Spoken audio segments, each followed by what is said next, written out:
Welcome to the ManTFup podcast. I am KimmyB. And Lenny. And we are here in the ManCave. Before I go any further, let me just tell you, fasten your seatbelts, but not until you have gotten your popcorn, because it is not only going to be a bumpy ride, but it is going to be quite entertaining on episode 45 of this poop show. I'm just kidding. We could actually say shit this shit show we call a podcast. All right, so make sure you like, subscribe, share, follow. Basically any and everywhere you can find a podcast. We are definitely on social media, TikTok in particular, and of course YouTube. So make sure you follow us there as well. Get your comment on. I have a feeling people will have quite a bit to say about this week's episode. So Lenny asked me as soon as I stepped into the office if I had anything interesting to talk about, or topics for discussion. And I threw a couple his way because there's always interesting things happening here in the good old US of A. But one that especially in Florida. Yeah. One that had caught my attention, and actually I don't think that this pertains to Florida yet, but I'm sure it will sooner than later. Agriculture is our number one, Yes, it is. I'm sure they can always use a little extra help. One of the biggest dairies. Yeah. But there was a headline that popped up recently, probably within like the last week or so, and it basically alluded to the fact that there are some states that are seriously trying to roll back child labor laws. And it's primarily due to the shortage of workers, people that are willing to get in there and get the job done, which is crazy to me because on one hand, we're talking about inflation, we're having all these conversations about the economy, and yet there are clearly a large number of jobs that are still left to be filled, right? Like it's not like there isn't employment, because there is. People just don't, I guess, want to do those particular jobs. Yeah. That seems to be the consensus on that. So instead, let's send our kids in to do it. Like I mean, everybody's worth X amount of dollars now, so they can't do the menial jobs for the right, So once again, what is this like? If you can't beat them, join them. Like, hey, China seems to be onto something here. So I mean, if you're fucking hungry, and there's a job that's paying money, go fucking get it. Doesn't matter what the job is. Mm-hmm. It doesn't matter what the job is. Mm-hmm. Go clean up shit out of porta potties to feed your fucking family. Mm-hmm.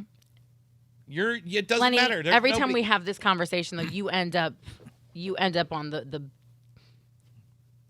negative side of the stitches. I'm just saying, because at the end of the day, there's still the conversation that needs to be had about a livable wage. And unfortunately, in a lot of the country, how are these people living without a wage, period? Many of them are not. I mean, there's a difference between living and surviving, Len. I mean, there's a difference between, having to take advantage of, obviously, the welfare system that we do have in place in this country. I'm not talking about the perennial welfare. Well, you mentioned something before about Gary V and what he said and how you felt about what he said. Yeah. And this goes back to the episode we did on the internship and everything else. If you want to get ahead, you have to work your ass off. So I'm sorry they're only paying you $10 an hour. Len, work 80 hours a week. To get fucking 3 jobs. You wouldn't do that. You yourself would not do that. You Really? would not. No, you would find a way to go out and hustle more money.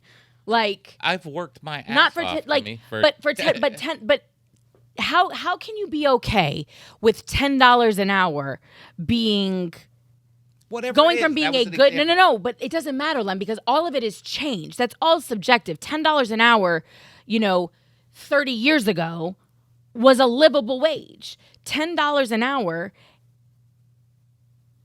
in Miami right now is not a livable wage. Like, that's a wage. I get what you're saying, Kim. And can I tell you, on the other side of that, they won't allow you to work 80 hours. There's some places that are like, hey, we'll pay you $20 an hour, but you'll be part-time, and you can only get 20 hours a week. So yes, at that point, you go and you get another job. Me and Nick were, but this is not even what I want to talk. Me and Nick were at dinner the other night, and we're in the parking lot, and this kid walks up to us, and hey, bullshitting with us. And he works at the Dunkin' Donuts next to where we're working. He's like, oh, man, I met the owner of the 7-Eleven right there. I'm going to go over there and get a job. They pay weekly. They pay bi-weekly. I'm going to keep my job here, and I'm going to go work at 7-Eleven. It'll be perfect. I'll have both jobs right here so I can support my family. He didn't say to me, oh, man, I wish 7-Eleven was paying more money. I wish Dunkin' Donuts was paying more money. You don't think he thinks that, though? But listen, he did not. This kid was happy to have a job. Lenny, is that the American dream? Is that what you think people come here to do? They're young. Listen, everybody in this country has the same fucking opportunities, Kimmy. I don't care what you say. Okay, when you're 16 years old. Where are you going with this? What? Like, what does that have to do with paying an actual wage? I don't understand. Well, now all of a sudden You it's get on a better opportunities. job. You get a better job. That is what I just said to you. You would literally go out. You would not sit there for $10 an hour in 2023 and work 80 hours a week and be like, okay, I'm good with this. You would hustle and find a way to go do something else. But even you if it still was, have to work your way up the ladder, Kimmy. You can't. what ladders have you worked your way up? Really? You Because I dropped out of school. I dropped out of school when I was 16. Who did you work for? Who have you worked for? Who have you worked for? I worked construction from the time I was 16 till the time I was 22 years old, swinging a that's fucking 6 hammer. years. That's 6 years. You're It doesn't in your matter. 50s now. But you get my point. And then you became your own boss. You get my point. And paid yourself a livable wage. Because was that guy paying you a livable? Actually, yes. In 1980s and early 90s. I made a lot of fucking money. You did make a lot of fucking money. But guess what? That same guy is still paying the same But thing he was paying you in 1990. I earned He's still paying his guys the same shit in 2023. That's a problem. When the cost of everything else has gone up. An expensive car back in the day was $30,000. You want a base model Honda at this point, and I'm not trying to knock Honda, if you'd like to do an endorsement, I'm just kidding. But like a Jetta is $35,000. You know what I'm saying? Like when we talk about a luxury car now, you're looking at 80, 90, 100 easy. Like, okay, earn it. No, Lenny, you're missing the point. What I'm telling you is, yo, like, do I have to literally break a brick on your head? Maybe. The point is, the price of everything has skyrocketed. We've had the conversation on this podcast about the cost of living, just paying rent, and how mine literally tripled in a year. In 1 year, I went from having to pay XYZ to having to pay almost 3 times that. And lucky for me, I could do it, but many people cannot. Many people don't get a wage increase that matches their $3,000, $4,000 a month rent increase. Like, that is crazy town. So that wasn't even the point of the conversation that I wanted to have today, but we always end up on the same thing. And all I have to say is to business owners like yourself, pay a fucking livable wage, bro. I'm not saying you got to pay somebody $100 an hour. That's not what we're even talking about. But you have to adjust with the times. And I get that the cost of everything is more expensive, and I understand all of these things, and we're mad about this, and we're mad about AI, and all of these things. But we've also lost a lot of the jobs that paid people a livable wage. Like, there's no more tolls to work in, right? How many people lost their jobs with that? I mean, even now, think about all the people that invested in taxi cab medallions, right? Like, that actually had to pay to get a taxi cab medallion. That was, in New York, those things were worth like $1.5 million if you could get one. What do you think that taxi cab medallion's worth in 2023? I feel you. So here are people who overnight... Taxi cab drivers go right into Uber. You know, but they're out the 250 whatever, like, but that changed for them overnight. Like, things change so quickly now, but we want wages to stay the same. Our phones change every single year. I don't want wages to stay the same. The point, Kimmy, is then use a new reference point. You can't say $10 an hour and work 80 hours a week. $15 an hour. How's that? Better? I mean, I would love for you to survive on 40 hours, 50 hours, 60 hours a week at $15. You tell me what you can do with that. You tell me what, like... There's a lot of people that survive on that. No problem. We've had this conversation. Who of your friends is surviving on $15 an hour? People that you know right now in your head.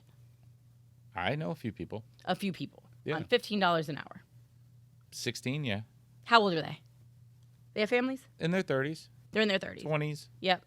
I mean, you do read the comments on our posts too, right? Like you've seen the people that tell you, like, I have a professional job, I make $80,000 a year, and I still have to have a fucking roommate in order to these are all choices. Eat and live. These are all choices. How is that a choice? I know 2 people that make the exact same amount of money. Mm-hmm.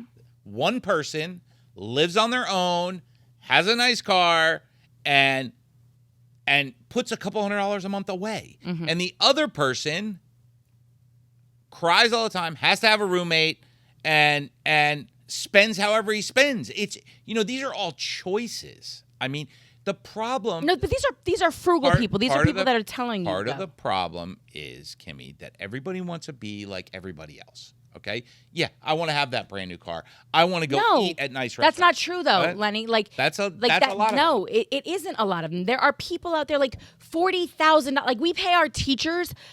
We're excited right now because teachers are getting a raise. $47,000 a year is going to be the base pay for teachers.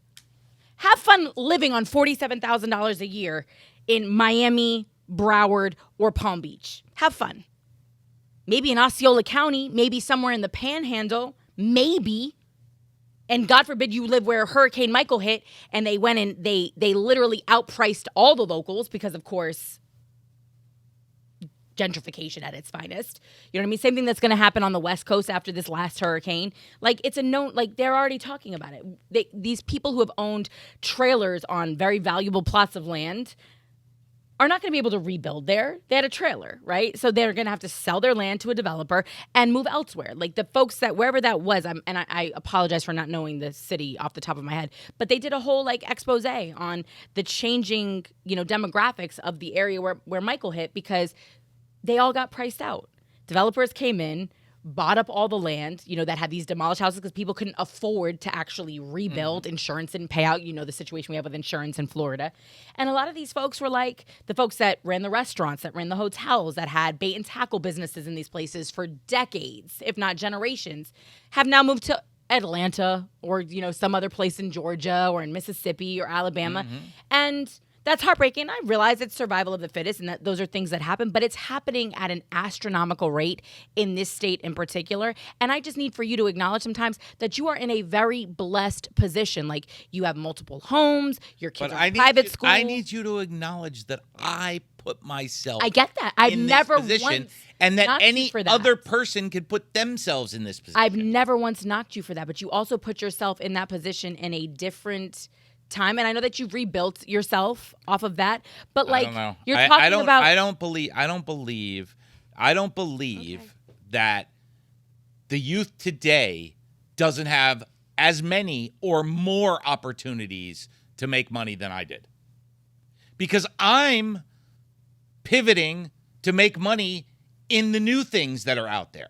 So if they're out there for me, why aren't they out there for businessman who has capital and collateral and everything else? Yeah, sure. I mean, you're also talking about the fundamental decline of our public education system since you and I were in school, that's right? A problem. So, okay, so clearly that's obviously limiting the youth of today. Yeah. Let's also talk about the fact that, again, you have the highest rates of inflation we've seen since like the Great Depression? I mean, that's another big one there. They're coming out of a pandemic. And again, I'm not here to support lazy behavior or people not going out and making shit happen, because I'm a person who does that. But after reading a lot of the comments and having conversations with people and honestly being in certain situations myself, I can sit back and go, okay, there's some of the arguments are justified and are valid. And there's a lot of industries that need to get with the fucking program. And as Americans, we also have to realize that in paying people a livable wage, we're all going to absorb that cost. Hence, this is why corporations left and went to Mexico and went to China and went to Thailand, right? Because we're an expensive labor force. Because, as much as we're the American dream and we love capitalism, that comes with a cost, right? Like, that just is what it is. And in order for us to live this life that we all want to live, we need to make the money. And as we want to make the money, we saw what happened in Detroit. We've seen what happened in, I'm sure, Chicago and the meatpacking in just certain places.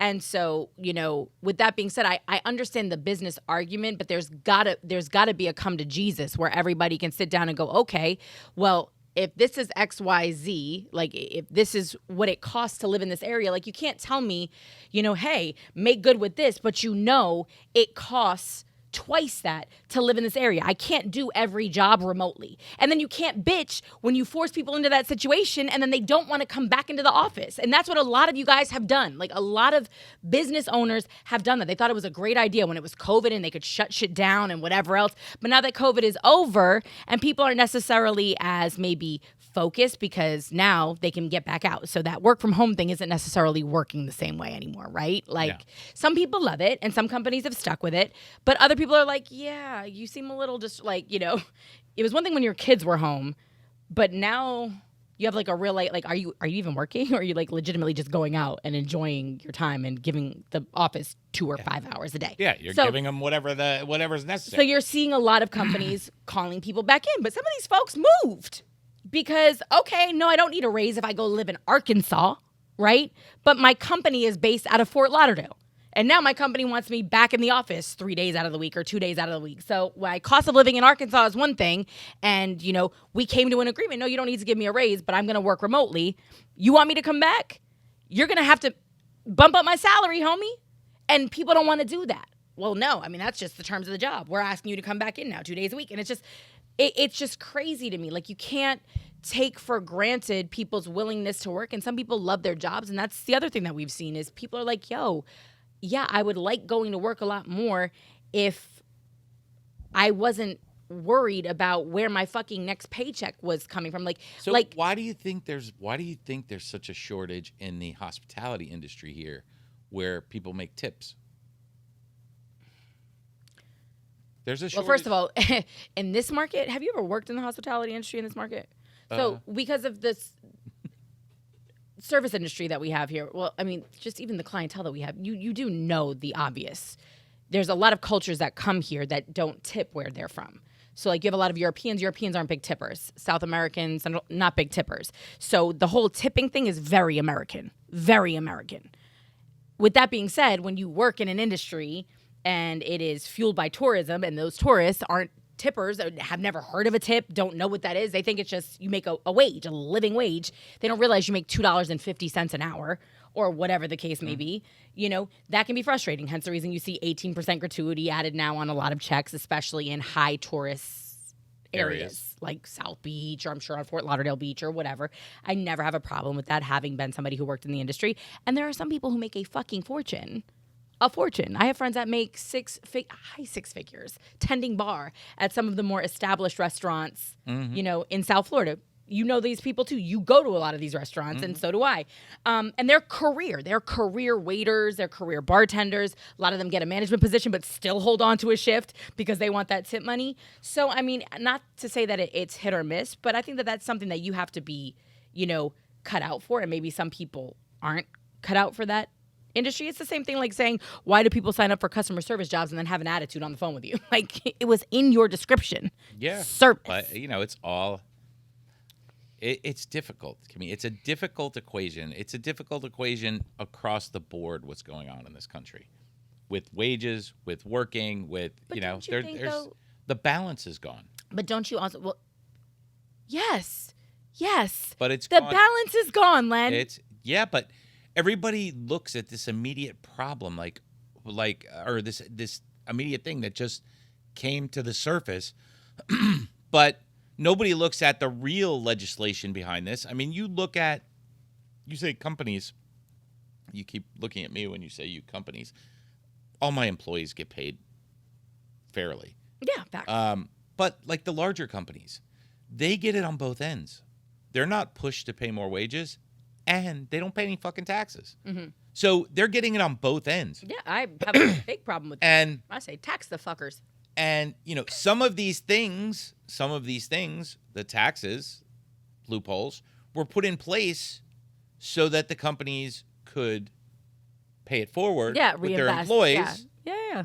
Who will then, in turn, reinvest it into the community. In the community. You know, the and money. They don't. The money stays in the community. Yeah. But those companies oftentimes pocket it. They buy back stocks so that they can have bigger bonuses. That's the beauty of this country nowadays. There's no consequences for anything. But here's the problem, though, and I think that this is where you're seeing a lot of the dissension when it comes to the online commentary, is that now we know this. For a long time, this information, I don't think was as much a part of public knowledge as it is now, thanks to the internet and everything else. And can we just rewind real quick? Lenny said the balance is gone, right? Did you really say that? Yeah. Because you understand that is what people have been trying to get you to say, like, for a long, like, It's no longer the American dream. Like, people can no longer work and average here's the deal, Len. The level of success that you've achieved in your life, not everybody wants that. Like, I'm not not necessarily that successful. I get, for one. And two, I work 70 hours a week every fucking week. I know that. Every week. So you also own your own company, and so you're setting the example for your people. Not everybody wants that, though. But everybody does want to be able to live. Now, I get it. I'm not saying that the person who wants to do nothing but wants to live the Lenny life is justified. The American dream of the factory worker who goes to work and makes his living wage. Yeah, that is gone, and it's gone because those people didn't pay a fucking attention to what was going on. They didn't pay attention in the 80s when everything changed and all the companies could now vacate the country. They built something that wasn't sustainable in the 50s and 60s. Well, yeah, you're talking about, you cannot, and it wasn't just them. Union it's the same pensions, thing with it's a lot. the same thing with fire departments, airlines, everything. No, it's a lot. Yeah. They built something that was unrealistic in the 50s and 60s, and no one bothered to see it in the 70s and 80s and 90s. Well, I don't know that it would have been unrealistic, and I'm not an economist. If they had put limitations on it, but instead people just got greedier and greedier and greedier. In the unrealistic sense of when when you can quit your job, when you can retire from your job and live another 30 years and get 75% of your pay for that whole 30 years. That's unrealistic. Yeah. It's unrealistic because that would mean that the companies, would have employees for 50 years, 60 years. Yeah.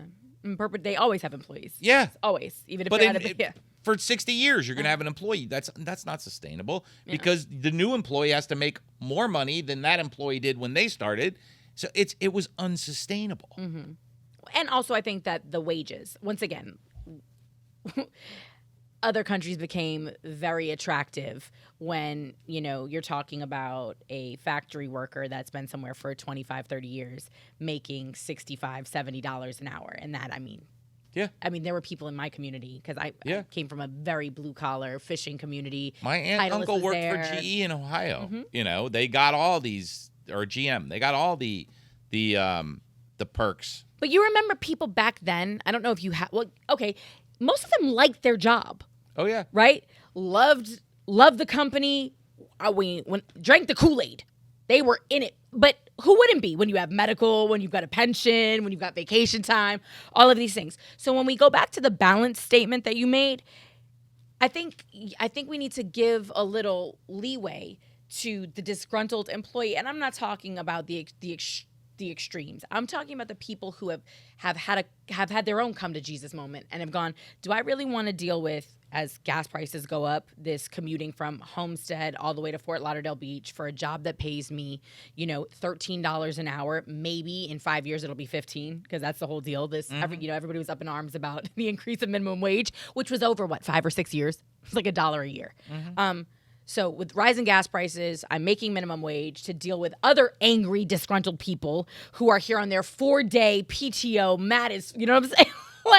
like people are just not happy, and they're not happy for a lot of reasons. I feel you, but you also have to take into consideration that most new businesses and small businesses and mom and pop businesses don't have the kind of income that major corporations do. Mm-hmm. So, that's going to be a lot of your drawback. That's part of what's happening. If you raise the prices for employees, if you have to pay a teenager $18 an hour to come to work at your little fast food restaurant, it's not going to be open very long because the margins are not that big. Mm-hmm. It's just what it is. Yeah. So, it's a catch-22 all the way around.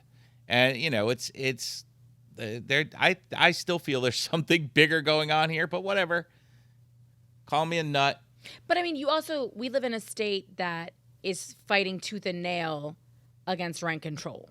You know what I'm saying? We have a state that it's actually illegal, even though people have tried to vote it in different parts of Florida, and literally it's gotten before it even was because they're like, yeah, this is not ever going to happen. It's in our Constitution. Like, no, shoot this one down. But the people wanted it. And I think that in some communities, you have to take a step back and go, okay, if we want a healthy, happy workforce, and I'm not saying you have to love your fucking job every day when you go to it, but it's a lot easier to love your job when you're literally not worried about choosing between FPL and your rent or your car insurance or your kids' aftercare or whatever the case may be. And that's the decision that a lot of people are facing, even in jobs that just a few years ago would have been considered, you know, pretty like what? Good jobs. I mean, read the comments, Len. I mean, even for me, you can make 6 figures doesn't mean shit in South Florida anymore. That's legit. Like, it doesn't mean a thing. I have friends that live in a 1-bedroom apartment in, like, Pembroke Pines, and they're paying $2,500 a month.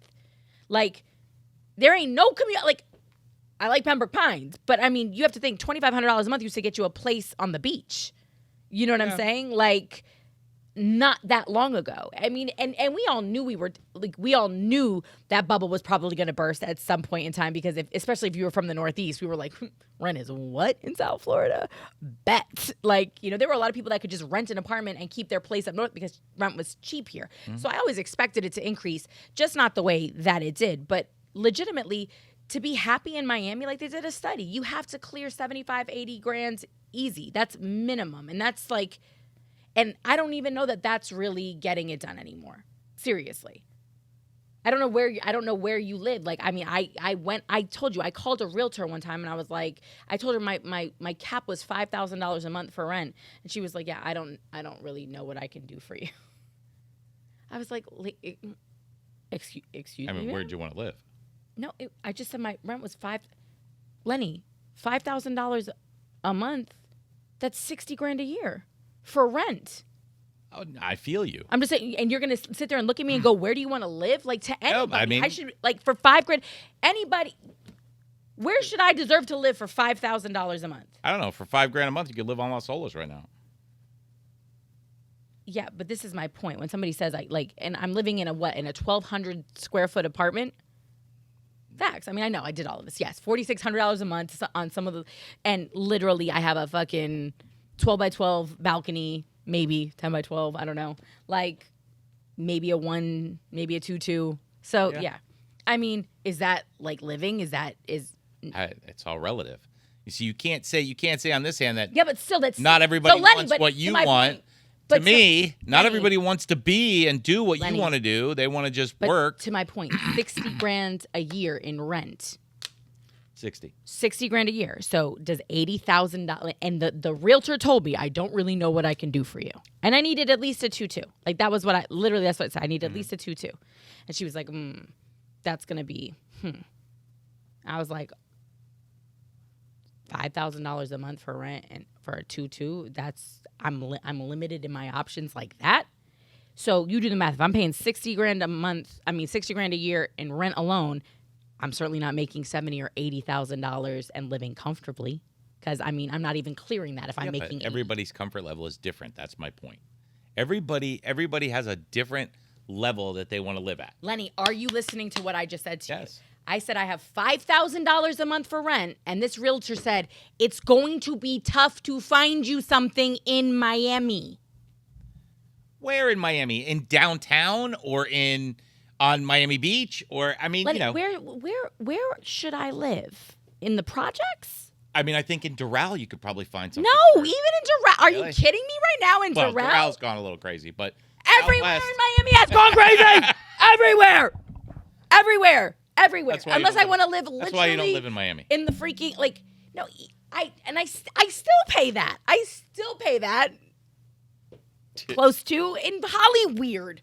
So I mean, but this is my point. 70 or 80 grand a year is not cutting it anymore. Like literally, if I made that, I'm not living there, right? We can all do the math, taxes, whatever. So this is my point to you. Like people making 70, 80 grand, like as a female by herself, like.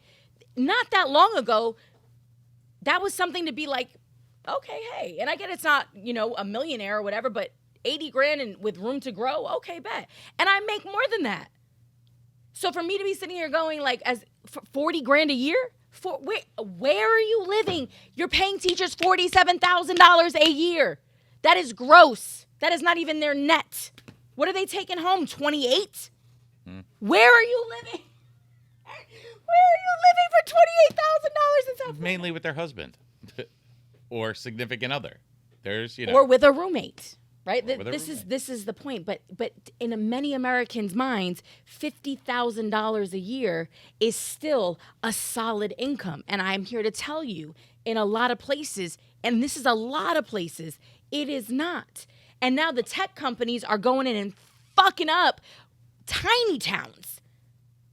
And that's the scary part about it, is that as soon as the money comes in, and these people are so oblivious, many of them young, right, and just stupidly wealthy, they don't realize what they do to the, what is that called? It's like when you get a predator in the Everglades that's got no natural, you know what I mean? Yes. Like, that's got no other, yes, like the fucking natural bubble enemies. constrictors. Yeah. That's kind of like what I feel like tech is doing. Like, they're going into these small towns and they feel like they got a good find. Oh, look at this cute place.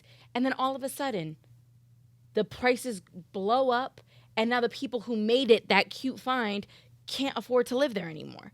You know what I mean? So if you're lucky, maybe you own a generational home. You mean like you sell Austin? it. I mean, yeah. Austin's a great example of that.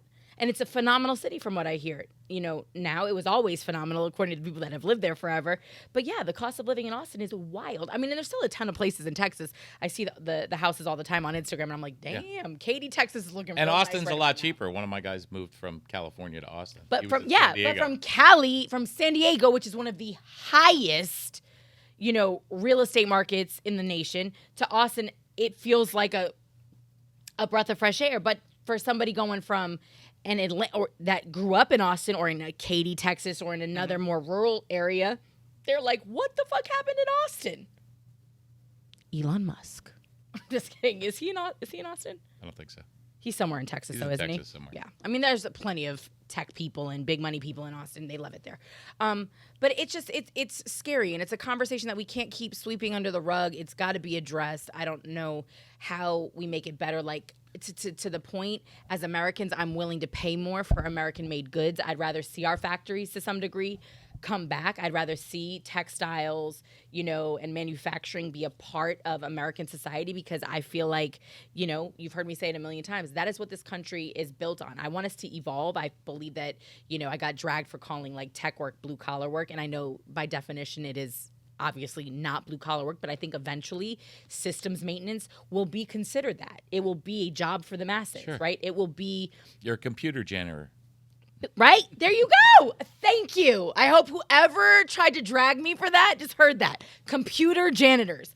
And I believe that we need to obviously invest resources in that, but on the other side of it, we'll always need infrastructure. We'll always need roads. We'll always need houses. We'll always need people to do construction and all of those things. I mean, again, beating a dead horse. We've had this conversation on this podcast too. But I'm just happy that you finally admitted that there is no more balance. And unfortunately, that affects the ecosystem all the way around. When people are miserable going into work, then that affects the way that they do their job. Then that affects the output of the company. And then that affects how long somebody has a job, or whether or not that company stays in this country or outsources to a nation that doesn't know any better. The people that are complaining, okay, the people that are saying this, that, the other, are not willing to make the effort. Don't make a blanket statement. No. Listen, I'm going only from experience of the 100 people that I've tried to give opportunities to over the past 5 years. Yeah. Okay, 100. They're not willing to stick it out. They're not willing to make the effort. They do the minimum to get that dollar. And that's not what up-and-coming companies want. Yeah, I definitely think, and I will say this, I think that the culture in the workplace shifted so quickly that it hasn't given the people like you and even like me, because I had this conversation with a 26-year-old friend of mine, and she's a boss. Like, she's a producer. She's incredible. Mind you, I have 26-year-old employees that are all about it. And they're, they're... No. But what I'm saying to you is I think that there was a major culture shift, though. But they're also not here every fucking day and whatever. And, I mean, they have their hard lines in the sand that they have drawn. More so than employees would have done, I think, that I I haven't done. asked them to do one thing in the past 4 years that they've said no to. Not once. Mm-hmm. And I'm like this. It's Tuesday. Hey, I need you tomorrow for 3 hours at this place. Okay. Mm-hmm. Done. Yeah. That's. But you also have given a lot of them exactly what they asked for. But listen, and that's what I'm paying for. Mm-hmm. You know, there's a. So they're still literally, though, you realize that they're still negotiating their own terms. If you ask anybody in business what they would take over willing and able, mm-hmm. they're always going to take willing. Mm-hmm. Always. Because I don't care how fucking smart you are. I don't care about all this stuff you know. If you think you're going to come in here for 2 hours a day and do exactly what's on your little sheet right here and then waltz away with your money. Though, if people love what they do, they're not coming in for 2 hours a day. Like, I feel you. The difference is willing and able. There's plenty of people that can do the job. They have to be willing. You literally just cut me off when I was talking about somebody, and I was telling you a conversation that we were having just about culture, and it feels like you're implying. But that's part of the culture. That's part of the culture. But you don't even know what I was going to say her culture is. You just assumed that I was going to say, oh, she doesn't want to work or whatever. But she is a person that is willing to put her mental health before corporate bullshit. She doesn't work for a private entity like your people work for you, and I think that's a little bit different access when you work directly with the boss. But I think that she's like a gangster like that. She's like, if I need to pivot or switch, I will. She's like, I'd rather love what I do every day than be miserable and stay in something. And I think that that's very hard for people.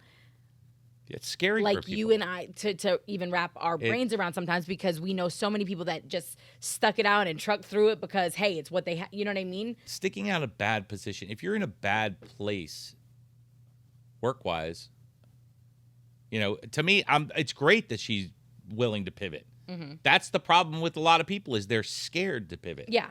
We were talking, having a conversation about, people being nervous about trying to push forward. Mm-hmm. I have kids that Nick grew up with that, why don't you just try and buy a building? You have a great credit score. You have some money aside. Try and buy, do something with it. Well, I'm scared that something's going to happen. It could be a catastrophe. Mm-hmm. Yeah, well, tomorrow your boss could call and say, we don't need you anymore. It's the same fucking thing. Mm-hmm. You're at risk if you have a job, and you're at risk if you're trying to do better for yourself. Is he really at risk? Who? Your son? I'm not talking about Nick. I'm talking about his friends. Oh, okay. And I was gonna say, you better to call and fire him? I don't know. I don't think so. He's at risk. Because, tomorrow dad might not be here. Mm-hmm. So it is what it is. Mm-hmm. But don't think he gets any fucking leeway from me. I ride his ass like a fucking... When I need shit... Sometimes you say things and it sounds so, it reminds me of when Mitt Romney was running for president, and he made a comment and he said, we're not going to tax your savings accounts. And it was like, my savings account, you know what my savings account is? My savings account is the $1 that Wells Fargo takes every time I use my debit card savings account. Get the fuck out of here, you privileged ass fucking idiot. This was the time when the country was a fucking mess. Nobody had a savings account. And when you say things like, hey, he's 20-something, he's got a great credit score, go buy a building. How, it's just crazy because so few people have a good credit score in their 20s, or even have a parent that is wise enough or even financially literate enough to encourage that. Buy a building, start a business, whatever the case may be. I get that, Len, but again... Take a couple $100 of your money and don't spend it at Twin Peaks on Friday night and invest in something for your future. Everybody, I wish that I could bottle that attitude up and give it to every parent or to every kid, because you say it like it's so matter of fact, but the problem is there are so many, again, reading some of the comments on our TikTok, Lenny, is heartbreaking. And I know you've seen them. Kids who are 14 years old, whose parents, got them a worker's permit just to take their whole check. Kids who've been forced to move back home because their parent, and I'm not saying every parent is like this and we should all want to care for our, mm-hmm. That's not the conversation I'm trying to have. But it just makes me very appreciative of the life that I had. And I didn't grow up privileged, like, financially. I had opportunities for sure. And my mother, if you watch the podcast, then she gave me any and everything in the sense of summer camps and traveling. She worked for the airline. So I know that I've had experiences that would come across as very privileged. But like from a financial standpoint, we didn't have unlimited funds. I'm not, a silver spoon kid. But I had a mother that was just willing to sacrifice, you know what I mean? And she had a mother, same thing, and all of that. But it's that mentality. I think that, I hate to, it's the blessing and the curse of social media. I think more of them are getting that from other people now. Like, because it's like, fuck it, if my parents aren't going to give it to me, I'm going to go on TikTok. I'm going to see Gary Vee. I'm going to see Grant Cardone. I'm going to watch Lenny and Kimmy. And even though I might hate 90% of what Lenny says, the fact that he's sitting there encouraging me in this way and believing that I can do it, there's a lot of kids who just don't have that and don't have, they've got parents who literally, if they got evicted today, couldn't get another apartment because they file bankruptcy or they don't have the credit. Like, there's so many moving pieces to it. And that's when we talk about that unhappiness that I think we're seeing just kind of taking over society as a whole.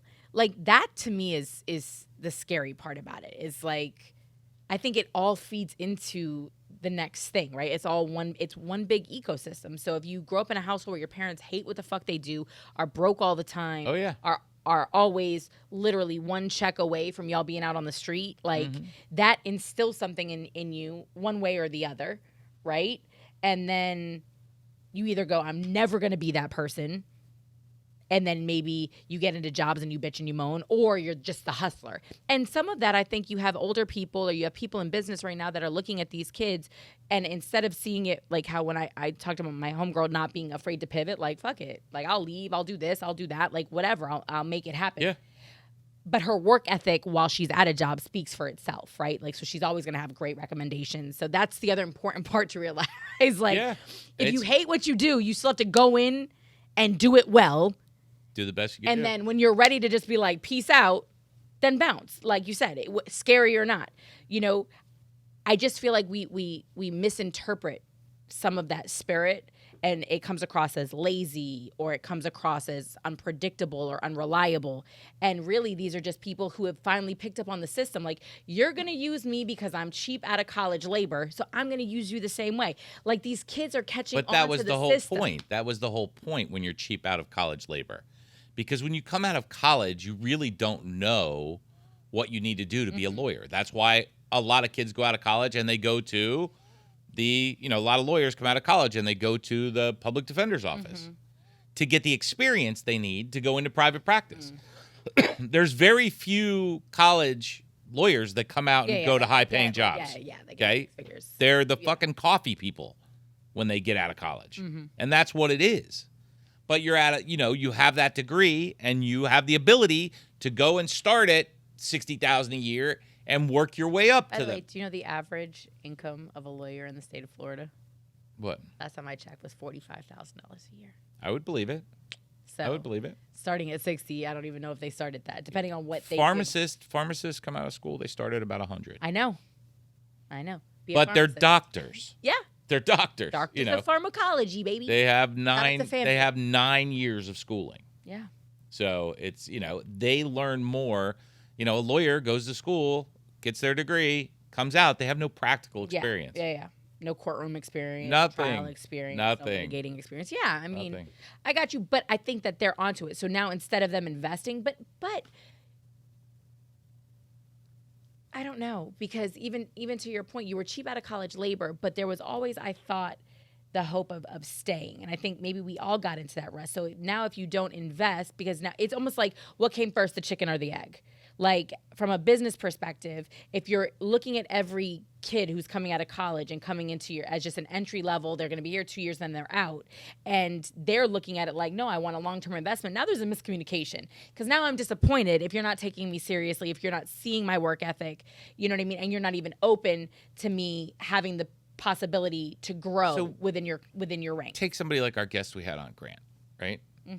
So if you were a kid and Grant said, hey, kid, you can come work with me, I'm going to pay you $10 an hour, You get to hang out with me. Whatever. Pick up whatever you can. Yeah. You know, I think a lot of people are going to be like, I'm not doing that for $10 an hour. Yeah. Well, then you're crazy. So this is what it is. It's. But the thing is, you have to be willing to your point, you have to go, okay, I'm going to take your $10 an hour, but I can't survive on that. Like, Grant, you know that, right? Yeah, I know that you can't, because I need to see what your hustle is. You got to get in the game. No, but that's my point. But Grant would have that conversation with you the same way Gary Vee would have that conversation, the same way I think you would have that conversation with somebody and be like, listen, I need to see what you're made of. Like, the opportunity that I'm giving you, like, is invaluable. Like, there's no number I can put on it. So me paying you $10 an hour, that should just be your pocket money. That's your play money. Like, you're going to need to have an actual job. Like, and you need to have that conversation with people. And unfortunately, those are the things that we're not conveying, I think, to younger people. And it's why I got dragged when I talked about me doing a free internship. And I was like trying to explain to these kids, even in the comments, I'm like, you guys don't understand. I knew nothing about radio. These people basically gave me my career. Like, they taught me everything I knew. That in itself was payment. Like, that was my payment. It's free college. Yeah, that was my payment. Otherwise, like, I went graduate school, $300,000 in debt to the University of Miami, and I don't use shit. Like, so I paid them $300,000, and I went over here, and they didn't pay me, but they educated me, and they gave me a career that has now paid me a lot more than that. You know what I'm saying? And so, but I'm able to look at it that way. And unfortunately, you know, it was very difficult to have this conversation. And they're like, well, if McDonald's can pay you to learn how to flip burgers. And I'm like, that's a job. This was so it's just a difficult Go to conversation McDonald's, work for 2 years, and then buy a food truck. But the point is, I also had You're your own boss now. But I also had to step back and go, okay, I was also able to take that internship unpaid because I had a family that was helping me take care of rent, helping me take care of my car. That doesn't mean I didn't have a job the whole time, because I also had another job. You understand what I'm saying? So I was contributing to my household, but I was coming from a place of privilege that allowed me to take that unpaid internship. But I didn't just sit on my ass and intern 4 hours a day and that was it. I was also working, still in school, and my family was helping me. So you basically had 2 jobs. Yeah, facts. Because you were in school and you were working. Mm-hmm. So let's take your family out of the equation. You would have 2 jobs. Yeah. But you're going to do it to get what you want. Yes. That's what a lot of people are missing. Well, and that was what in order Gary... to get what you want, you have to work for it. And that was what Gary Vee was basically saying, and it's probably one of the most poignant clips I've ever seen on his TikTok, and he says a lot of great stuff, but he was giving examples. He was like, Ryan Reynolds, or take another actor, all of them. In order to move out to Los Angeles, if you're not a nepo kid, if you're not a kid that's the son or a daughter of an actor or an actress or a producer, Tori Spelling. You're going, and even she ended up flat broke on her ass. Yes. She's making it happen herself. But the point is, you go out to LA and you're bussing tables, you're valeting cars, and you're doing it, you're finding jobs that fit the schedule that allows you to audition or allows you to go to acting school. Like, even if that means you're working at a Circle K from 11 p.m. to 7 a.m. You're working the graveyard shift with the likelihood that you're probably going to get held up at some point in time, because at least that way your days are free for you to be able to go and audition or go to class. And then possibly you pick up a valet job on the weekends at a busy restaurant, because you never know whose car keys might get thrown in your hand, right? And who you can strike up a conversation with. And I just love that he was having that that convo, because that speaks to the person who's given the opportunity to come shadow you, for a summer, or to work with Grant, and who might be trying to turn the nose up at it. Like, you got all this money and you want to pay me $10 an hour. And it's like, big picture, buddy, big picture. Because if you hustle and then he sees that, or you see that, like, okay, I was paying this kid $10 an hour. I know he's got another job. I know he's here whenever I need him. Like you said, willing versus able. Listen, if you're not in the game, you're not getting thrown any bones. Mm-hmm. It's just that simple. You have to put yourself. I mean, the whole thing we're doing with the other media stuff. Mm-hmm. Do I want to drive somewhere and be out in the sun for 9 hours? No. But it's where the opportunity is. I mean, it's just that simple. Yeah, you can't say I want to be a content creator, or I want to have real estate, on the internet, and then when somebody offers you the opportunity to come shoot unique content, you're like, yeah, Nah, I don't think so. I don't feel like it. No, you Like, can't. I'm good. It's Saturday. You just can't do it. But that's that entrepreneurial spirit when we talk about that. And I think, again, it's just a matter of having these real conversations with people. And it's like, it's not trying to get over. Because I'm not talking about corporations not paying a living wage. I'm not talking about you doing the work But what's a and living not getting wage? compensated. Are we looking at Lenny, the examples are we looking that we're at giving, fast food places as something that should have a living wage? depending on the first of all, whether you want to believe that these are entry-level jobs or these are supposed to be part-time, summertime, like, that's not the case in this country. Like, that is not the case in this country. And if you ever want people to be able to get off of things like welfare and food stamps and things of that nature, either you got to invest that money in education and make sure everybody, no American left behind, is coming out with an education and an opportunity, where they can actually step right in and be a part of the workforce on a different level. I mean, you need people to do that, though. If you're constantly turning over... I understand that, but I think if people are smart enough and have enough wisdom to drag and comment about stuff all day long on social media, they have enough brains to learn something that's going to make them a better But here's income. the deal. Working at McDonald's can earn you a McDonald's franchise. No, there's nothing wrong with it. To hire from it's within. how you walk in. It's how you walk into the situation. If you go into McDonald's disgruntled, that oh shit, I mean, I would bet a bright kid at 16 could be a manager at McDonald's or Publix or any of those places. Dude, PDQ does it on purpose. Yeah, they intentionally hire high school. I mean, with the hopes that they will be able to groom them into owner operators, management, and stuff like that, which I think is very because you can't expand, you can't open a new store without staff to put in it. But I also think that comes down to management, and it comes down to ownership, and it comes down to whatever the environment you're creating in your particular McDonald's. Are you in there fostering? But those are that opportunities. Those are opportunities that are there. But if you don't know that they're there. And not everybody does. If you don't have an owner-operator that is sitting there trying to groom the next generation, so we all have to do our part. I'm going to tell you right now, there's probably not a business in this country that has employees that are management, assistant management, upper level, that is not an opportunity to do that. I don't care if the boss coddles you and takes you, oh yeah. That's not the thing. If you have a company that has stepping stones, they're all going to have that opportunity to work your way up. All of them. Mm-hmm. AC companies, construction companies, it doesn't matter. Mm-hmm. You don't have to swing a hammer your whole life, but you got to swing a fucking hammer so that better than everybody else, so that they see you. Hey, he's swinging. Look at that. Look, he knows all this shit. You also have to have engaged management. You have to have engaged, in order to be able to highlight talent. No, you listen. Yes, but you have that. You have that. Okay, they might not be out there telling you, "Hey, great job every day." At some of these places, but it doesn't necessarily. It doesn't necessarily. Yeah, I was looking for one today at Liveables. I agree with you on that one, buddy. But I'm just saying, the effort shows in a position, and if it doesn't, you do what your friend does, or what your friend said she would do.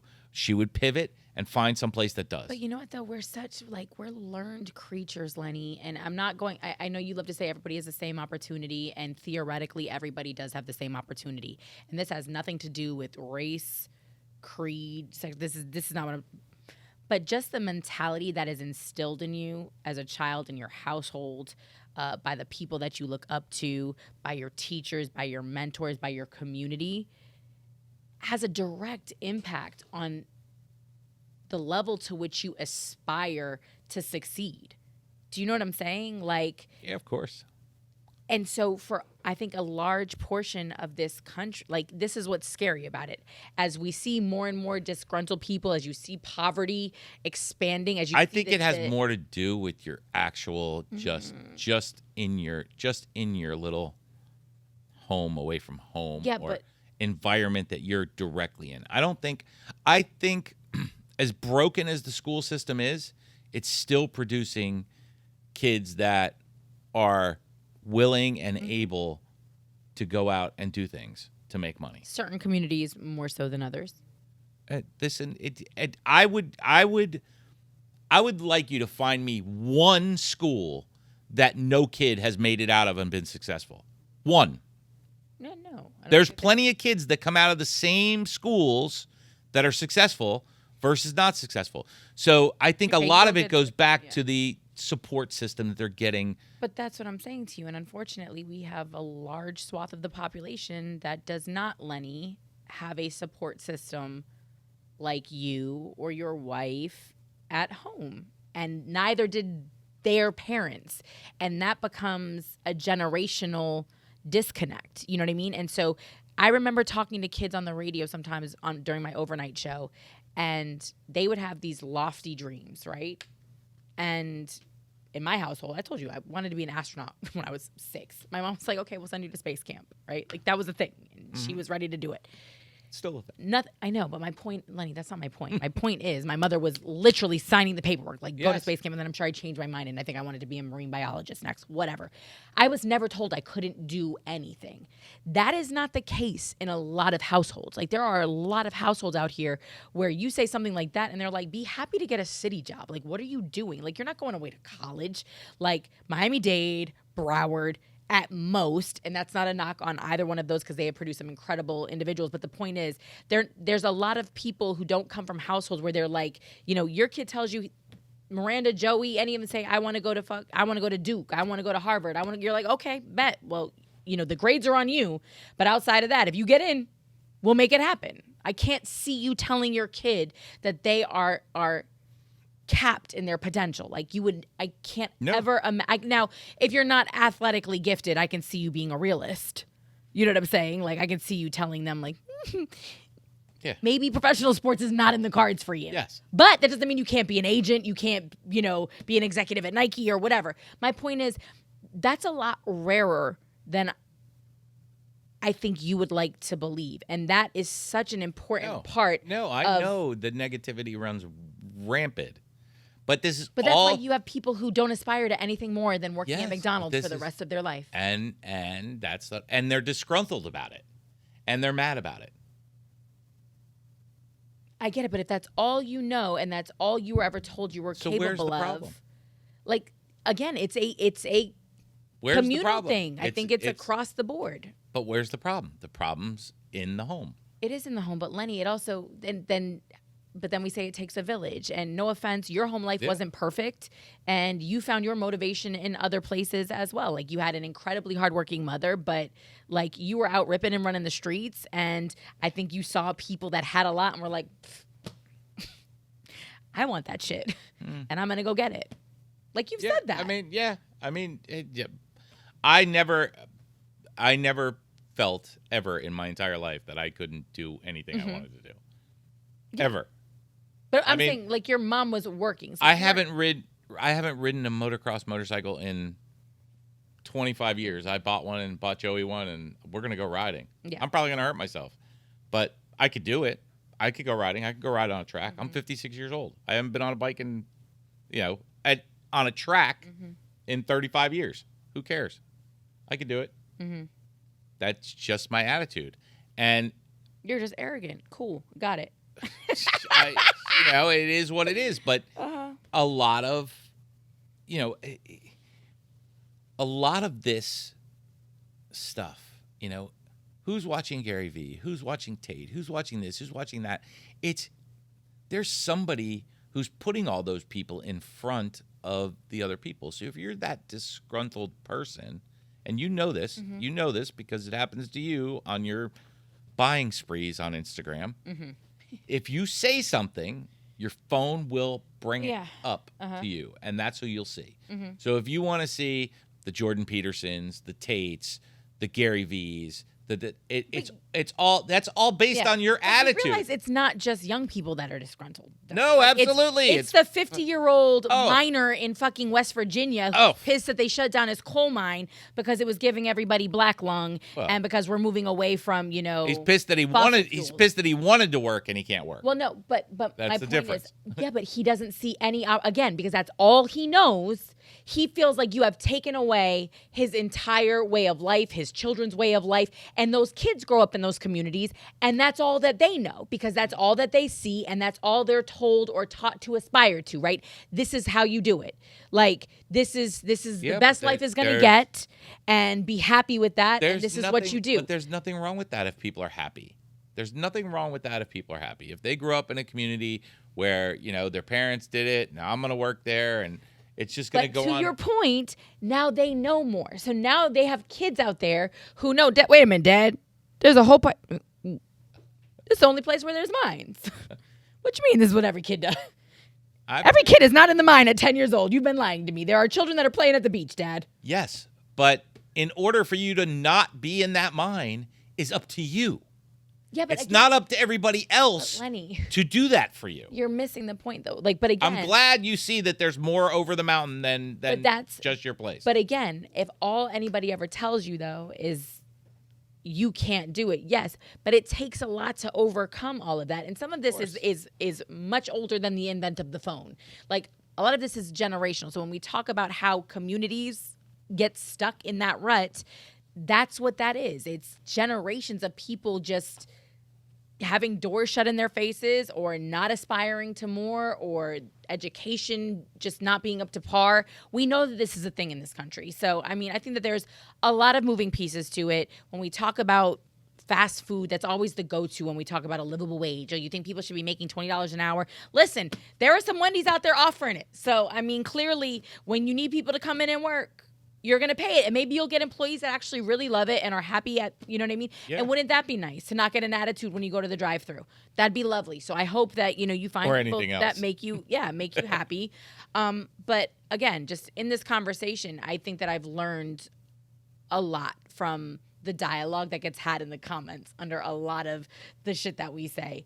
And it's been eye-opening. I don't look at this generation as lazy. I don't see this generation as uninspired. I see them as frustrated and fed up with the bullshit. Like, there was a big fraudulent dream that was sold to people. I would lean a little bit towards entitled.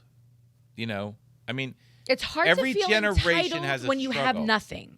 I think that listen, every generation has had a struggle. Every generation in this country has had a struggle. Okay? No matter what it is, there's been struggles. There's been world wars. There's been ongoing wars. I mean, there's been a struggle. Every generation has had to deal with something. None of those have ever happened on U.S. soil, though. Like, I'm talking about a strictly, like, you can't throw world wars into that. Okay. Like, I mean, how about just the Dust Bowl? How about, I mean, how many people were really employed in the Dust Bowl? We had, the government ended the Great Depression by bringing infrastructure jobs in. I think they should to put people. Again. Absolutely. I mean, shit. Absolutely. Not like our infrastructure doesn't need an upgrade. It's if you look at all of these issues, every generation has had a struggle. In the late 60s, you had Vietnam, and you had the hippies, and you had this, and you had that. So, every generation has had a struggle. The 80s, you had a lot of, you had a lot of stuff in the 80s. Inflation. You had a lot of stuff in the 80s. I mean, cocaine, the interest rate used to be 24% to buy a house. Wild. 24% to buy a house. So when you're talking about, it's crazy today, yeah, it's sort of crazy, but if you look throughout history, it's not that crazy. It's not that crazy. But again, you're talking about buying a house which isn't even on the table for probably 24%. 70% of America. No, but I'm just saying 24%. I'm not saying buy a house. I get it. And how long did that last? Example. But how long did that last? Years. And it only a lot of the years. People that wanted to buy a house.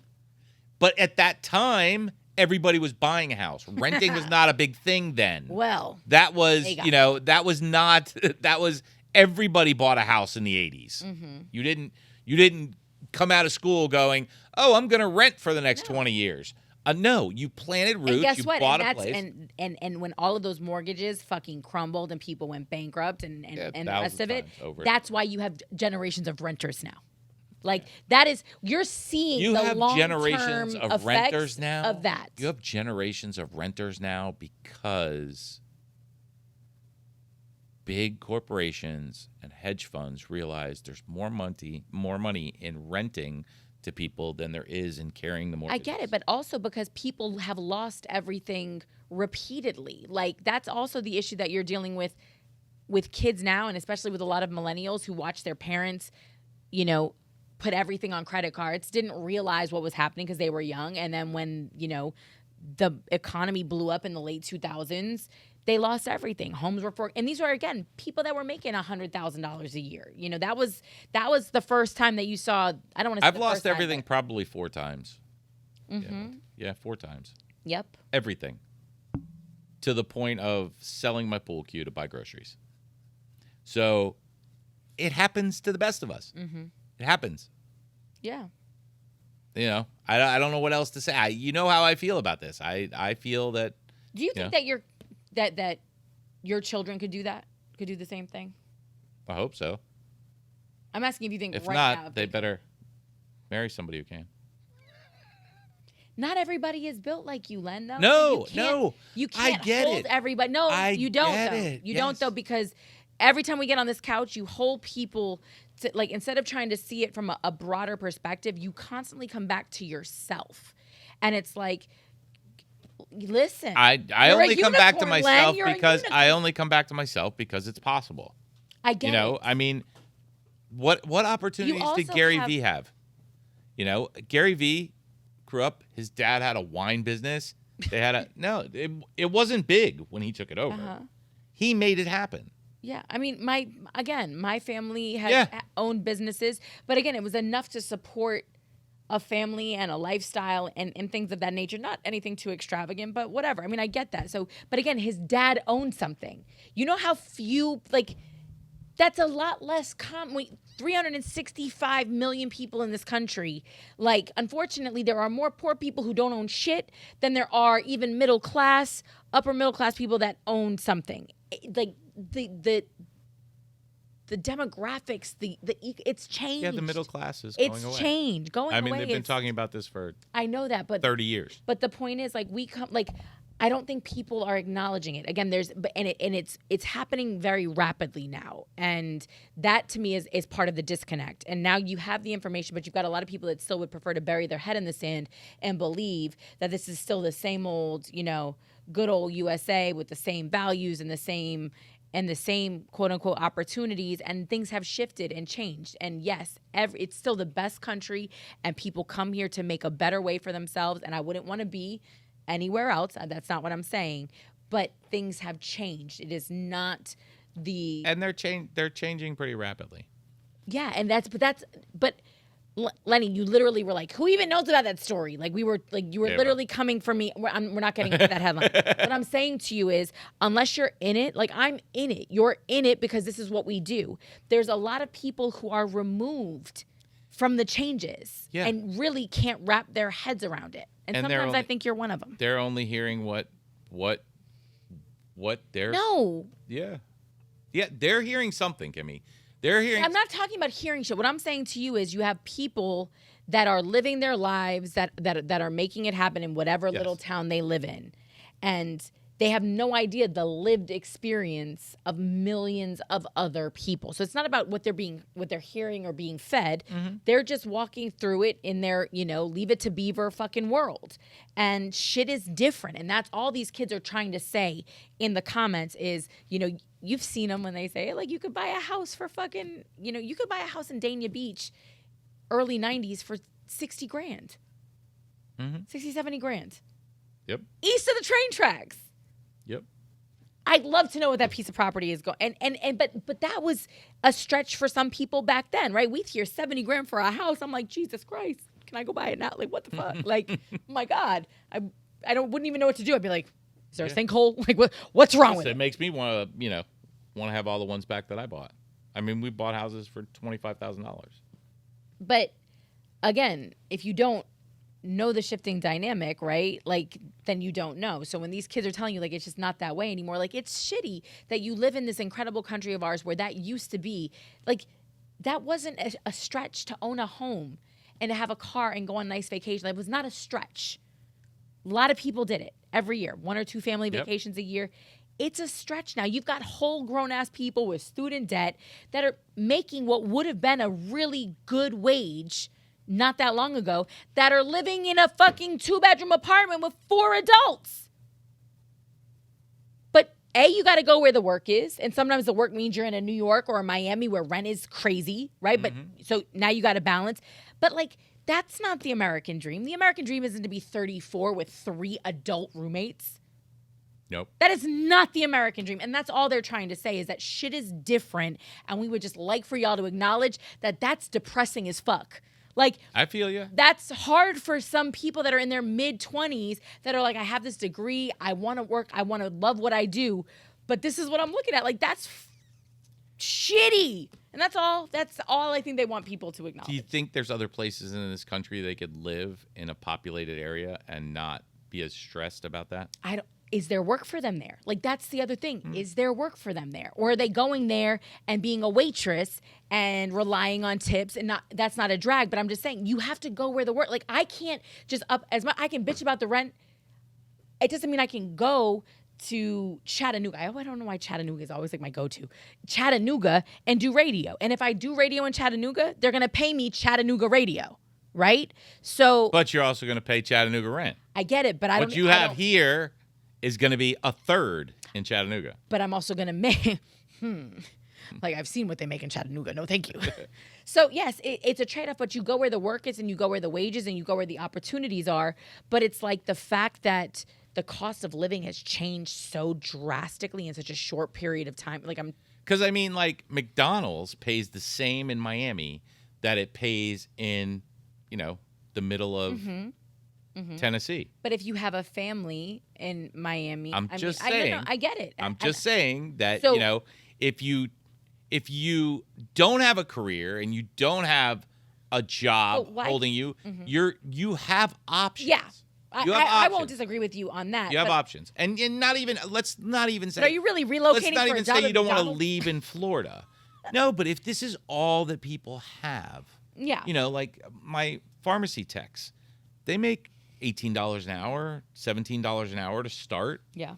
So you can either stay in Fort Lauderdale or make $18 an hour, or you could go to, Naples and make $18 an hour, or go to, St. Petersburg and make $18 an hour. It's the same wage in anywhere in Florida Naples, you go. Yeah.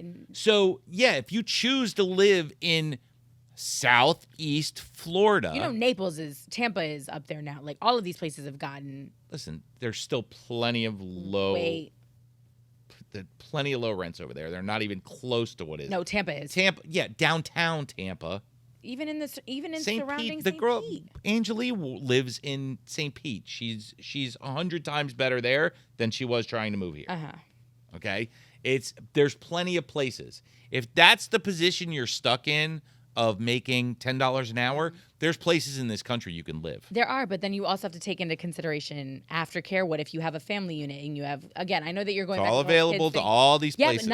But again, I can move somewhere, but maybe I can't. I still am not being able to afford. Like, what you don't understand is that wage doesn't afford aftercare, groceries, all. Like, that's why people are on welfare. That's why people get food stamps. Like, so it's a cycle when you don't have the opportunity to necessarily evolve outside of your. Yeah, you're going to stay stuck in that cycle.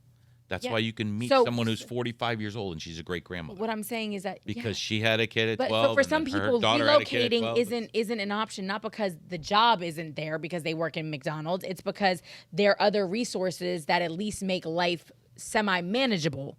So, like, there's a lot of moving pieces that folks that don't have to worry about aftercare and things of that nature don't even take into consideration. And that's, again, all that anybody's saying, well, we're sitting out here talking about people are lazy, nobody wants to work, blah, blah, blah, blah, and it's like, no, but we want to be able to work and at least not just survive, but live. There's a difference between survival and living. When you are spending every single day not knowing, like, if I lose my job tomorrow, where is the rent coming from? Or where is the meal coming from? Like, you know what? Food insecurity is out of control in Florida. Like, they're making videos in Germany. Have you seen these?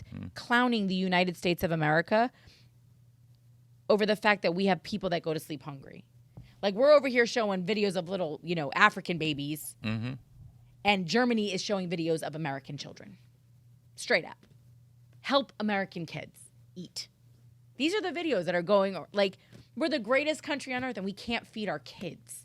Like, that's, even though we throw away, again, another conversation for another time, but we want to levy judgment at people on why they don't make Who's in charge of all this stuff? Different decisions. Who's in charge of all this stuff? And then you have to take into consideration inflation, too. I mean, that's everywhere. Yeah. And who's in charge of all this stuff? I mean, we like to feel that we are. I'm not going to necessarily sit here and blame the government because, to your point, in the 50s and 60s, or after the Great Depression, the government saved the economy by creating infrastructure jobs, right? Like, we have a public welfare system that, when it is implemented properly, is helpful. Does it need to be tweaked? Of course, we've discussed, the family nucleus. We've talked about different problems with it. But I think any progressive, superpower has systems in place to take care of its less fortunate or people who have fallen on hard times. Any major superpower. Yeah. I think, again, that goes to, what we've talked about several times is consequences and effort, I mean, I think anybody who needs help in this country should get it, but they should only get it if they're willing to make an effort, whether it be go to school, whether it be, whatever it is to better themselves. They have to make an effort to better themselves to get. What does help look like? So you have welfare for what? The poorest of the poor. But what about helping with rent control? Like, what about helping with fighting for that quote unquote livable wage? Like, help comes in all. But what is a livable wage? What is a livable wage in Miami is different than a livable wage in friggin' Arkansas. But guess what? If I can't do what I do in Arkansas, like, that opportunity is not available for me. Miami's the only place where I can do what I do. I mean, I don't think that the professionals and well-educated people in South Florida are not getting paid fairly, okay? I think maybe the kids coming out of college with a 4-year degree might feel like they're getting paid unfairly because they just did 4 years of college to learn this, and they're only coming in at entry-level wages. I don't know. But you're talking about where do you put that? We're always talking about minimum wage. So if you're a minimum wage worker, you don't have a fucking career. But do you realize but you know that when minimum wage was established, it was literally supposed to be the wage necessary for a man to support himself, his wife, and 2 children. Yeah, in the 50s. That was why it was established. Okay. So obviously they understood that this was necessary for people to live. Yes. Fast forward to now, clearly that wage needs to evolve and change. So you need to do some serious research on what. You can't do that overnight. You can't expect you can't expect the minimum wage to chase 7% inflation. I'm not, but honey bunny, we are out here pitching a fit over fucking $5 over 5 years. Like, did you see the commentary when we passed that shit in Florida? You're talking about to go from $10 to $15. You want to fix all of this? Take lobbyist money out of politics and you'll fix it all. Because the people who are fighting that $5 are the big corporations, and how they're fighting it is by paying for politicians to get elected. That's what it boils down to. Also, you have regular business owners that don't want to pay it. They can't. There's a lot of regular business owners that can't pay it. Mm-hmm. Okay? But again, just like I said, you have the opportunity to get your ass up and go to work. They have the opportunity to figure out how to pay it if you make it that way. Mm-hmm. But you're never going to change it unless you change the people who are making it. Mm-hmm. It's just that simple. You want to force it to be $15 an hour? Fine. What if $15 an hour is not enough? Give me the number. Somebody put a number on what a living wage is. Because when it was a living wage in the 50s, the whole thought was the husband worked, the wife took care of the house and the kids, and that's what it was. It was this perfect little thing. And late in the 60s and early 70s, it started to become okay, well, me and my husband have to work because they couldn't afford it anymore. Okay. But they let it happen. Somebody let it happen. This is all, you want more. You want more. And you American want the bigger house. business owners, small and large alike, fought against employees. Listen, so what is because there's always somebody willing to do the job, right? But what is and there still is. There still is. Okay? There still is somebody who's always willing to do but that's the funny part about that conversation, because the people that are willing to do the job are the same ones that people are fighting to keep out of the country. Exactly. Like, so like the hypocrisy is just rampant across the board. It's wild. America's a little spoiled, and that's why other countries make fun of us, because we're a little spoiled. And we're also a bunch of bitches when it comes to, getting out there. It's just, man the fuck up. Man the fuck up. And on that note. No, like you can't end it all the time on man the fuck up. Yes, man you the can. fuck up. No, because it's not a thing. Like, but manning the fuck up is also standing up for what the fuck you believe in. Manning the fuck up is also saying, no, I'm not going to take your bullshit, and I'm not going to sit here. Just tell me what a living wage is. Tell me how much money. That depends on where you work, but even to your point, when we're sitting here throwing out the number 15, right? Almost every American, I know that you're going to sit here and hit me with, I work 70 hours a week. That is not what the corporate structure is based on. So what's a living wage for 40 hours? $15 an hour times 40. Mm-hmm. $600 a week. Yep. Times, what is that? 52 weeks. $31,200, and that is before taxes, my friends. Okay, so tell me what a living wage is. Lenny. Kimmy, you have to Len, see, what in is order this? to have is the this argument, $18,000. In order to have the argument, you have to put a number on it. You have to put a number on it. Because Lenny, if you use the term living wage, more than that's $15 irrelevant. an hour, because $31,200, I'm clearing what, $20,000 a year, maybe. You're not paying much taxes on that. Len, if I'm paying any taxes on it, I'm literally homeless. No, but you're not paying. I mean, you might be taking some out, but you're getting it all back. Or you're taking. Okay, so even if I bring home $26,000 a year, 26. So what? If my rent is 12. I'm not owning a house making $31,200 a year. Mm-mm. So if my rent is $1,000, and that's a nominal number here in South Florida, that's $12,000 off of my 26. So now I'm down to $14,000. What is gas to get me back and forth? Because we're the worst public transit on the fucking planet in and around South Florida. I mean, I can't. I don't want to say mine, but even if you pay $40 a week for gas, that's another $2,000. So now I'm down to $12,000. What is food? I know I went to Whole Foods the other day, but nothing but veggies and 2 pieces of fish, and the shit was $400. Now I know that is not everybody's grocery bill. So even on the average, are you spending $100 a week on food? Maybe. So again, $400. Yeah. Times 52. Now I'm looking at $8,000. God forbid you need a maintenance on your vehicle. Aftercare is $150 a week. I'm not saying it's hard to live on it, Kimmy. I'm asking hard to live. Don't say live. That's not living. That's survival. So then that's not a living wage. So what? How much money do you want McDonald's to pay? But this is what people are bullshit about paying right now. Corporations. Corporations, people, like Len, the average business person was out here bitching about the rise of fucking minimum wage, and because the cost is rising for them also. The cost inflation is across the board. It's 1,000%. Not just for the people who are making $15 an hour. 1,000%. But what I'm saying to you is, as we allow restaurants that have to buy groceries, I get that they're all in the same boat. I get that 100%. But to the governmental perspective of this, instead of allowing us to import all of this shit that's cheaply made. Again, it's like as Americans, we're going to have to, I think, absorb the cost of providing people with jobs that pay them a livable wage. That means making shit here. That means... I get it, but again, Kimmy, you keep going no, to but a livable wage. No, we're going to have to pay more. A livable wage in South Florida. We're paying more, and it's not helping anybody. A livable wage in South Florida is $90,000. A livable wage in fucking Arkansas is fucking $30,000. But we need the hotel people in South Florida. I'm not saying we don't. That's not what I'm saying. Okay, so if you're I'm not arguing that. I'm not arguing that people should make enough money to live. What I'm arguing is what is a living wage.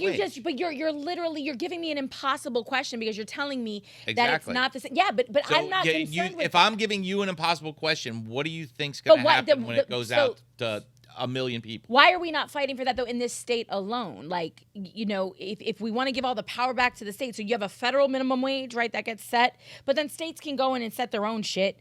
But at the end of the day, we had a state that was bullshit at raising the minimum wage $1 over 5 years to make it 15 in like 2025. So if it's not a livable wage in 2023, it wasn't a livable wage in 2018. What makes anybody think that $15 an hour is going to be a livable wage in 2025 with inflation going the way that it's going? It's not going to be. It's not going to be. So then you can't get mad at people who are out here like going to college and trying to get by and all of these things. Like the jobs are going away. Like we're flooding the you know, social media and everything with all of these incredible opportunities. We hear people talking about these tech jobs. You know how few and far between tech jobs are right now? Ask all the people that just got laid off from Google. Ask all the people that got fired from Twitter. Ask all again, tech clearly has its bubbles. And even with that, they were still a fraction of the population in terms of the people that were coming out of college and getting $250,000 a year to go code for Google or work in marketing for Google or whatever. And I have friends that did it, and incredible for them. But the average American is not getting that opportunity. And so while we sit here, you know, blowing smoke up our asses, talking about the fucking American dream, it doesn't exist anymore. And the more people sit out and the more people you're living it that experience, I fucking bust my ass and I'm not living the American dream. Why not? Because I'm still struggling. Like the amount of money I make, I'm still in a position it's just me. And I have a level, like I have a lifestyle that I want to live. No, but I own that. Choice. Those are choices. But I'm not out here bitching about it. I'm not bitching about what I make. I fucking talk for a living. Are you kidding me? I'm not fucking putting tar on a roof. I'm not laying concrete. I'm not building fucking houses. I'm not fighting fucking wars. I talk for a living. I'm doing A-okay. You know what I mean? I'm not the one out here bitching about it, but I also know that what I made 2 years ago went a lot further than than it goes now. Be that rent. And so if I'm one of the privileged people that's making a decent wage, and like that's crazy when you have these conversations in professional circles and you're talking about 6 figures ain't shit. Like, yo, if you told somebody 10 years ago, 15 years ago that you made 6 figure, what? Word? Bet. Like that was why you went to college. Mm-hmm. Now it's like, damn girl, you all right? You need some money. You want a Bitcoin? like you need food stamps. It's definitely tough. I got an EBT. You can pay half. Like it's wild. And that's, I think, all people are asking for is a little understanding and a little dialogue and a little bit of, I don't even want to say compassion, but just understand that shit is different and it's not just as easy as, oh, why don't you move somewhere cheaper? Like, that's not fucking, go fuck yourself. You deserve to get punched in the face if you say that to somebody. Because it's not just that fucking easy. You didn't ever fucking leave here. And who's to say you wouldn't be 100 times better off if you were back in fucking Tennessee or wherever the fuck your family's from? West Virginia. Where's your family from? Kentucky. My mom's from Kentucky. Your dad's from Chicago. Expensive there too. I was born here. Okay, but you don't think your entrepreneurial spirit, your real estate and all of that would have gone a little further in Atlanta? I don't know. It would have been the same. I would have been the same. But, you know, it's just, It's opportunity. It's opportunity. It's out there. It is, but like sometimes, like again, we're all weighing. The only thing I can wish on people is this didn't just happen yesterday. So don't don't just look at this and go, oh, why don't you try and just look at why it happened, and maybe we could change it in the future. Because just giving you an extra $4 an hour is not going to make it any better. Because in 5 fucking years, you're going to be in the same fucking place. But Lenny, that's the most open-minded thing I've heard you say regarding that. Like, today has been just groundbreaking for you. I swear to God. I hope you all stitch all the positive shit he said, because he said that there's no more balance, which I'm elated that you said that and acknowledge the fact that people are miserable, and not necessarily by choice or whatever. It's just we're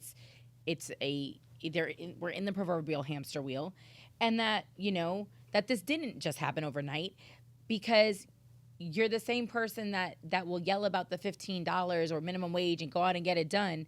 But it's like, yeah, you're right. It didn't happen overnight. We stagnated wages for decades in this country. And that's what people are saying. They're like, this shit didn't happen overnight, and we should have been gradually but there's more to it increasing than the living wage along the way. And now it's just absolutely preposterous that anybody believes that $10 an hour is feasible for anyone. $10 an hour is what you should pay a kid with a worker's permit. Maybe. Right? He's working 20, and that's a kid who's not working because he's got to put food on the table. Because that kid, if he's in a household where his parents don't have, or somebody's disabled, or whatever the case may be, and he's trying to feed brothers and sisters, as many children are, he wants 15. And he's probably willing to work for it. He's going to go out and there's a lot of kids in this country that are like that are going to do whatever it takes. But if you're going to do whatever it takes, you want the you need it to be worth the reward in the end. And that's, I think, what a lot of people are waking up to. Like, $15 an hour ain't it, bro. Like, not 80 hours a week. I'm going to blood, sweat, and tears and put money in your fucking pocket doing whatever it is that I'm doing, and you paying me $15 an hour? You know, you don't pay anybody $15 an hour. I've owned businesses, okay, where all I did was work to pay my employees. You never made $15 an hour, though. And you never. I made less, Kimmy. When? Lenny, you said you were making $20 an hour to do construction back in the 80s. Since I was a boss. Since I owned my own shit, okay? But did you pay anybody less than $15 an hour? No, No, I made less because you were paying your employees properly. This is what I'm telling you. You guys always look at the boss and go, "Oh, I'm making money." He's a good guy. But you say, "I'm making money for you. I'm working my ass off to make money for you." But a lot of times in small businesses, the owners of those companies that are startups and stuff, they're not making any fucking money. So you can look at them and go, it's one of those things. This thing has taught you to judge based on appearances. Both ways. Because you judge a lot too. Yeah, well, no, I also judge because I meet a lot of people trying to get a job. But you've never paid anybody that. What? $15 an hour. Of course I have. You just said that you hadn't. No, at the job that I'm talking about, I had a body shop. 2009. I had a body shop. And I literally worked 60 hours a week, and at the end of the fucking week, I had no money. Yeah, but I had no money for me. Pay your employees $15 an hour. They were probably making. I had one employee who was making $12 an hour, $10 an hour. I had employees when I opened my first pharmacy. That was the techs made $12, $13 to $14 an hour. It's what the rate is for that position. I'm not making it up.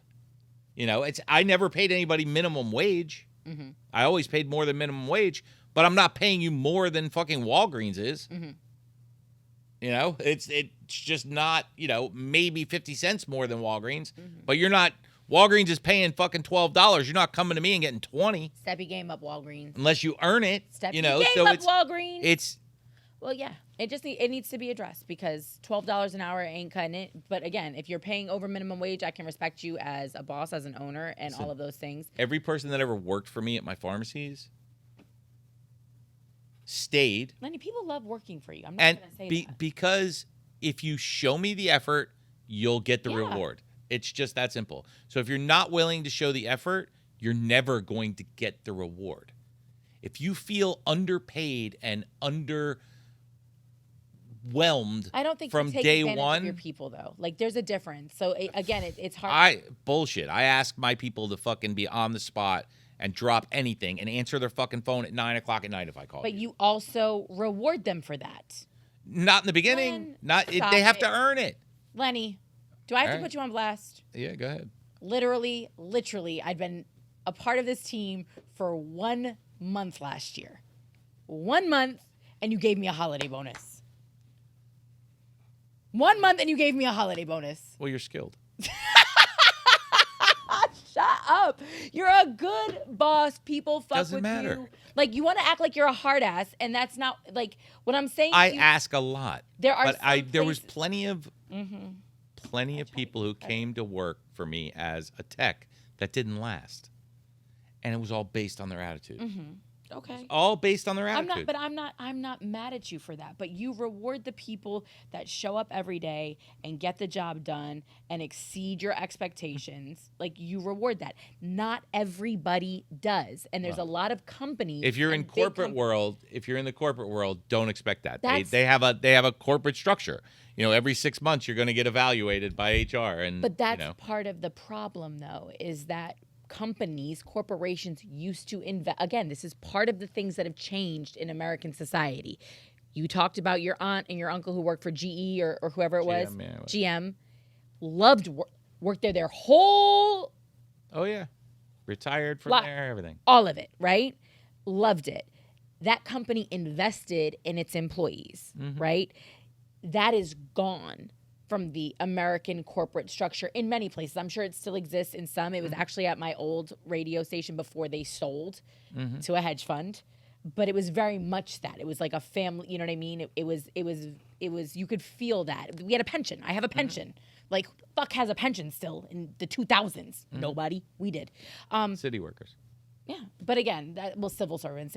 Clearly there are still pensions, but not in private companies. It doesn't really exist the same way that it used to. It's allowed to be taken away. But my point is, you are operating from a different perspective, and people need to understand that companies are no longer investing that way in their employees, and that makes it very difficult. Like, so when you're going above and beyond and that's never being acknowledged, and they're just kind of like, okay, we're going to take whatever we can get from this person, and then you leave because you're like, fuck this. Right? Like, I'm going to go somewhere where the shit is appreciated. It's not that I didn't want to do the work for you. It's not that I didn't want to make the effort. It's that it was in no way, shape, or form even Yes. And I don't blame anybody for that. My point is, Kimmy, people are walking in on day one with that expectation. People are walking in on day one with that soured attitude because they don't feel like they're getting paid enough from day one. So you are never going to get past that day one ladder rung because you're walking in with that preconceived notion that they're only paying me $18 an hour and this is a $22 an hour job. But that's the problem. The employees are not coming in all bright-eyed and bushy-tailed, and maybe the employers can't pay their rent. Because they can't buy groceries. They can't pay their rent from the couch. It's just that simple. I get that, but you're not going to get somebody to walk in. So have nothing. Sparklers. Have nothing. Have nothing, or eat fucking ramen noodles. You guys could also step up to the plate. Like it's called compromise. Yeah. Pay a little more, get a little more. You know what I'm saying? And everybody, and now, oh wow, output is up. We've got a better product. Everybody's happier. Oh, look, and people aren't getting evicted from their houses. They're not filing for fucking bankruptcy. Oh, they can actually pay their student loan debt, which I required for them to get a fucking job here. Like, it's just crazy. Like, we're just, the circle never ends. Like this conversation. Clearly. All right. Oh, Jesus. Let's wrap it up. Yeah, this wasn't even what we were going to talk about. We'll talk about that next episode. Child labor laws. Thank you, Lenny. You did this. You completely fucking bogarted the conversation. Like, subscribe, share, follow any and everywhere you find your podcast. Please feel free, to leave comments. Something tells me there'll be a few, especially on our TikTok and our YouTube pages. We love to see them, and sometimes they're the inspiration for a future episode. We also reply. If you see us at ManTFup Lenny, what is it? What do you go by? ManTFup Lenny. What is your handle on TikTok? On TikTok? Oh, I just what is it? Len? On TikTok? Is it just Len? I think it's just Len. Oh my God, it's just TikTok. Len. I love it. I think love it's it. just Len on TikTok, right? I love it when you guys stitch it. Huh? in your... Oh, Mr. Man the fuck up. Oh, okay. Mr. Man the fuck up. Damn. That's it. Mr. Man the fuck up. But it says Len underneath it. Oh my God, I love it. You don't understand. It brings me so much joy when well, I you refer to know. you as Len. Well, Len, my man. that's you're the only one that calls me that. No, TikTok calls you that now too, and I love it. Good All right, for we'll TikTok. see you for episode 46. 46. Well, this is 45. We'll see Yes. you. We'll see you in the next episode. Yeah, in the next episode, which will be 46. Yes. We can count. Peace out. Peace.